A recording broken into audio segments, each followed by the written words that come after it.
ஏங்க நமது முன்னோர்கள் எதையும் பழமொழி மூலமா சுருக்கமா சொல்லி புரிய வச்சிருக்காங்களே. அப்படி என்ன பழமொழியை படிச்ச இன்னைக்கு? இன்னைக்கா செய்யும் தொழிலே தெய்வம், அதில் திறமைதான் நமக்கு செல்வம் அப்படின்னு சொல்லியிருக்காங்க.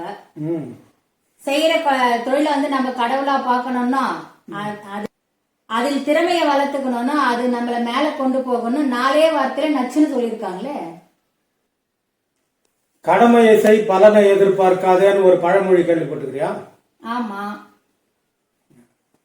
அட அது பழமொழி இல்லைங்க, அது பகவத்கீதை இதோட சாரம். ஓ, பகவத்கீதை எல்லாம் படிச்சிருக்க, சூப்பர். அதனுடைய வேற வெர்ஷன் தான் இந்த நீ சொன்ன பழமொழி. அட அப்படியா? சமங்க. பகவத்கீதையில உழைப்ப பத்தி எவ்வளவு அருமையா சொல்லியிருக்காரு பாருங்க கிருஷ்ணன். இதனுடைய அடுத்த வருஷனை நம்ம மோடிஜி சொல்லியிருக்கிறாரு, தெரியுமா? அவரு இந்தியில சொல்லிருப்பாரு, நமக்கு எப்படி தெரியும்?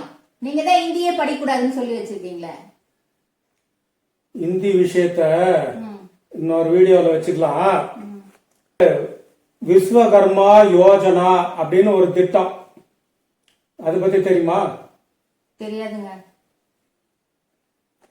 இதுல இந்த தச்சரு, பொற்கொல்லரு, செருப்பு தைக்கிறவங்க, சின்ன சின்ன தொழில்கள்லாம் செய்யறாங்கல்ல, கூடை பின்றது, பாய் நெய்யறது, இந்த பார்பர் முடி திருத்துறாங்க அவங்க, மீன் பிடி வலை செய்யறவங்க, இரும்பு அடிக்கிற வேலை செய்யறாங்க கொல்லர், அவங்க இந்த பூட்டு செய்யறவங்க, கையிலேயே சின்ன சின்ன பூட்டெல்லாம் செய்யறாங்க பாரு அவங்க, இவங்களுக்கெல்லாம் தொழில் செய்யறதுக்கு லோன் தரேன், அவங்களுக்கு நிதி உதவி பண்றோம்னு சொல்லி ஒரு திட்டத்தை அறிவிச்சிருக்கிறார். இதுக்கு அடிப்படையான பயிற்சி, அப்புறம் மேம்பட்ட பயிற்சி, அதாவது அட்வான்ஸ்டு ட்ரைனிங், இப்படி எல்லாத்துக்கும் அவங்களுக்கு டெய்லி ஒரு 500 ரூபாய் ஸ்டைபண்ட் கொடுத்து, அது இல்லாம லோன் வட்டி இல்லாம லோன் கொடுத்து, அப்புறம் ரொம்ப குறைஞ்ச வட்டியில லோன் கொடுத்து, எவ்வளோ பெரிய வசதி எல்லாம் பண்றாங்க தெரியுமா? இப்போ விஸ்வகர்மா ஐடென்டி கார்டு கொடுத்துருவாங்க, அதை வச்சு லோன் கேட்டோம்னாக்கா ஈஸியா கொடுப்பாங்க. சூப்பரான திட்டமா இருக்குதுங்க. மோடிஜி தான்.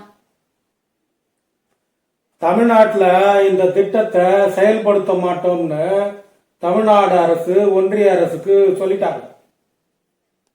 அட போங்க, உங்களுக்கு இதே வேலையா போச்சு. நல்ல நல்ல திட்டங்கள் எல்லாம் இப்படித்தான் எதிர்க்கிறீங்க. அதுல ஒரு முக்கியமான கண்டிஷன் இருக்கு. இந்த விண்ணப்பதாரனுடைய குடும்பம் பரம்பரையா அந்த தொழிலை செஞ்சுட்டு வந்திருக்கணும்.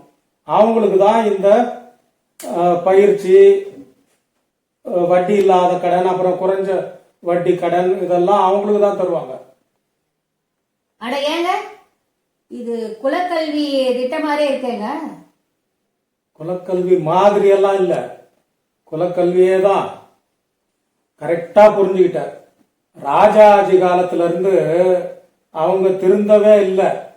நாம குலக்கல்வி திட்டம் எந்த மாறு வேஷத்துல வந்தாலும் கண்டுபிடிச்சிருவோன்னு அவங்களுக்கு புரியவே இல்லை. ஏற்கனவே மரத்தடியில உட்கார்ந்து செருப்பு தைக்கிறவனுடைய பிள்ளைங்கள ஒரு தகர டப்பா கடையில உட்கார வச்சு செருப்பு தைக்க வைக்கிறது தான் முன்னேற்றம்னு அவங்க நினைக்கிறாங்க. ஆனா திராவிட மாடல் அரசு என்ன நினைக்குதுன்னா, செருப்பு தைக்கிறவங்களுடைய பிள்ளைய தாசில்தார் ஆக்கி பார்க்கணும் அப்படின்னு நினைக்குது. இது மோடிஜிக்கு புரிய மாட்டேங்குது. நாம தான் பெரியார் கொடுத்த பகுத்தறிவு கண்ணாடியை போட்டுன்னு எல்லா விஷயத்தையும் பாக்குறோமே. சூப்பர். இதுதான் திராவிட நாட்டுக்கும் வடநாட்டுக்கும் உள்ள வித்தியாசம். எங்க சேனலை சப்ஸ்கிரைப் பண்ணுங்க, வீடியோவை லைக் பண்ணுங்க, ஷேர் பண்ணுங்க, கமெண்ட் பண்ணுங்க. நன்றி. நன்றி.